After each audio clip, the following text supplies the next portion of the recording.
श्री कृष्ण कहते हैं, कोई भी मनुष्य किस बात को किस प्रकार से समझता है यह उसकी मानसिकता तय करती है। कोई दूसरों की थाली में से भी छीन कर खाने में अपनी शान समझता है, तो कोई अपनी थाली में से दूसरों को निवाले खिलाकर संतुष्ट होता है। सारा खेल संस्कार, समझ और मानसिकता का है। लेकिन एक बात तो तय है कि छीन कर खाने वालों का कभी पेट नहीं भरता और बांट कर खाने वाले कभी भूखे नहीं रहते। मित्रों, अभद्र असभ्य व्यक्ति चाहे परिवार का सदस्य हो या बाहरी व्यक्ति हो, उसके मुंह नहीं लगना चाहिए, क्योंकि ऐसा व्यक्ति आत्ममुग्धता के नशे में इतना डूबा होता है कि उसे अपने से अधिक ज्ञानवान व्यक्ति कोई दूसरा नहीं दिखाई देता। इसलिए वो आपसी अभद्रता कर कभी भी कहीं भी किसी के भी सामने आपकी इज्जत उतार सकता है। अपनी प्रतिष्ठा की रक्षा के लिए ऐसे व्यक्ति से बचने की कोशिश करनी चाहिए। अपने से ऊपर वालों को देखो तो लगता है कुछ भी नहीं है हमारे पास, अपने से नीचे वालों को देखो तो लगता है बहुत कुछ है मेरे पास। जिंदगी में जो मिला है उससे कभी न हो उदास, क्योंकि भगवान ने हमारे लिए वही चुना है जो हमारे लिए है खास। अपने खिलाफ बातें खामोशी से सुन लीजिए, यकीन मानिए वक्त बेहतरीन जवाब देगा। सब्र और सहनशीलता कोई कमजोरियां नहीं होती, ये तो अंदरूनी ताकत है जो सब में नहीं होती।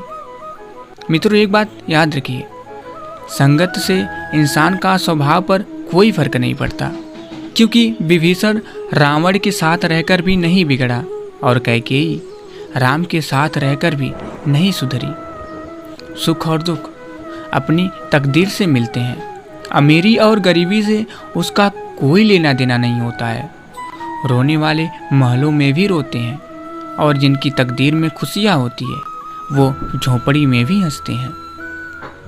कर्म बिना पूछे और बिना बताए ही दस्तक देता है, क्योंकि वो चेहरा और पता दोनों ही याद रखता है।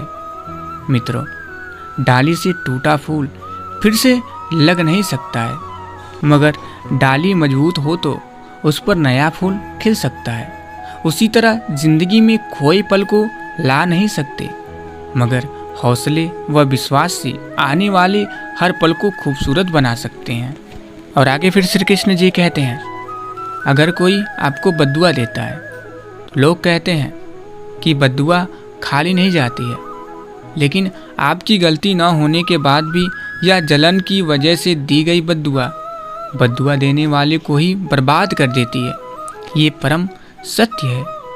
इसलिए अगर आप सही हो तो किसी की बद्दुआ से डरने की जरूरत नहीं है। जन्म से ना तो कोई दोस्त पैदा होता है और ना ही दुश्मन, वह तो हमारे घमंड, ताकत या व्यवहार से बनते हैं। जिंदगी को अगर खुलकर जीना है तो थोड़ा सा झुक कर जियो, तब देखो फिर ये ईश्वर आपको कितना ऊंचा उठा देगा।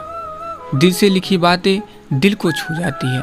कुछ लोग मिलकर बदल जाते हैं और कुछ लोगों से मिलकर जिंदगी बदल जाती है। शमशान के बाहर लिखा था, मंजिल तो तेरी यही थी, बस जिंदगी गुजर गई आते आते। क्या मिला तुझे इस दुनिया से, अपनों ने ही जला दिया तुझे जाते जाते। मित्रों, जीवन की आधी उम्र तक पैसा कमाया, पैसा कमाने में इस शरीर को खराब किया, बाकी आधी उम्र तक उसी पैसे को शरीर ठीक करने में लगाया। न शरीर बचा न पैसा। दौलत की भूख ऐसी लगी कि कमाने निकल गए। जब दौलत मिली तो हाथ से रिश्ते निकल गए। बच्चों के साथ रहने की फुर्सत ना मिली और फुर्सत मिली तो बच्चे कमाने निकल गए। मित्रों, एक बात याद रखिए, मीठे शब्द और अच्छा व्यवहार ही इंसान को बादशाह बना देते हैं। केवल पैसों से आदमी धनवान नहीं होता। असली धनवान वह है जिसके पास अच्छी सोच, मधुर व्यवहार, सुंदर विचार हैं।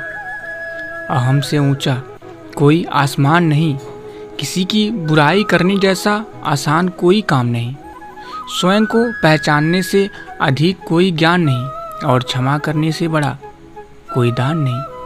जीवन में यही देखना महत्वपूर्ण नहीं कि कौन हमसे आगे है या कौन पीछे। यह भी देखना चाहिए कि कौन हमारे साथ है और हम किसके साथ। जुड़ना बड़ी बात नहीं, जुड़े रहना बड़ी बात है। एक बात याद रखिए, समय जिसका साथ देता है वो बड़ों बड़ों को मात देता है। अमीर के घर पे बैठा कौवा भी सबको मोर लगता है और गरीब का भूखा बच्चा भी सबको चोर लगता है। इंसान की अच्छाई पर सब खामोश रहते हैं, चर्चा अगर उसकी बुराई पर हो तो गूंगे भी बोल पड़ते हैं। मित्रों, जहाँ हमारा स्वार्थ समाप्त होता है वहीं से हमारी इंसानियत आरंभ होती है। लोग कहते हैं कि आदमी को अमीर होना चाहिए और गांव के बुजुर्ग का कहना है कि आदमी का जमीर होना चाहिए। चित्र ही नहीं चरित्र भी सुंदर हो, भवन ही नहीं भावना भी सुंदर हो, साधन ही नहीं साधना भी सुंदर हो, दृष्टि ही नहीं दृष्टिकोण भी सुंदर होना चाहिए। और आगे फिर श्री कृष्ण जी कहते हैं, मनुष्य का अमूल धन उसका व्यवहार है। इस धन से बढ़कर संसार में कोई और धन नहीं। पैसा आता है चला जाता है, पैसा आपके हाथ में नहीं है पर व्यवहार आपके हाथ में है। व्यवहार कुशल बने रहिए, सदैव प्रसन्न रहिए। पेड़ के नीचे रखी भगवान की टूटी मूर्ति को देखकर समझ आया कि परिस्थितियाँ चाहे कैसी भी हों पर कभी खुद को टूटने नहीं देना, वरना ये दुनिया जब टूटने पर भगवान को घर से निकाल सकती है तो फिर हमारी तो औकात ही क्या। छोटी मगर बहुत बड़ी बात, पानी अपना पूरा जीवन देकर पेड़ को बड़ा करता है, इसलिए शायद पानी लकड़ी को कभी डूबने नहीं देता। माँ बाप का भी कुछ ऐसा ही सिद्धांत है। दो चीज़ों को कभी व्यर्थ नहीं जाने देना चाहिए, अन्न के कण को और आनंद के क्षण को। हमेशा मुस्कुराते रहिए, कभी अपने लिए कभी अपनों के लिए। मित्रों, किसी के कहने से यदि अच्छा या बुरा होने लगे तो ये संसार या तो स्वर्ग बन जाए या तो पूरी तरह से नर्क। इसलिए ये ध्यान मत दीजिए कि कौन क्या कहता है, बस वो करिए जो अच्छा है और सच्चा है। मित्रों, एक बात हमेशा याद रखिए, गुणों के सहारे ही व्यक्ति सफल हो पाता है, मगर विनय और विवेक साथ हो तो शिखर छू जाता है। जब हम अकेले हों तब अपने विचारों को संभालें और जब हम सबके बीच में हों तो अपने शब्द को संभालिए। ढूंढना ही है तो परवाह करने वाले को ढूंढिए, इस्तेमाल करने वाले को तो खुद ही आपको ढूंढ लेंगे। आंखें कितनी भी छोटी क्यों ना हो, ताकत तो उसमें सारा आसमान देखने की होती है। जिंदगी एक हसीन ख्वाब है जिसमें जीने की चाहत होनी चाहिए। गम खुद की खुशी में बदल जाएंगे, सिर्फ मुस्कुराने की आदत होनी चाहिए। मित्रों, खुशी के लिए काम करोगे तो खुशी नहीं मिलेगी, लेकिन खुश होकर काम करोगे तो खुशी और सफलता दोनों ही मिलेंगी। पैर में से कांटा निकल जाए तो चलने में मज़ा आता है और मन में से अहंकार निकल जाए तो जीवन जीने में मज़ा आता है। चलने वाले पैरों में कितना फ़र्क है, एक आगे है तो एक पीछे, पर ना तो आगे वाले को अभिमान है और ना पीछे वालों का अपमान, क्योंकि उन्हें पता होता है कि पल भर में ये बदलने वाला है। इसी को जिंदगी कहते हैं।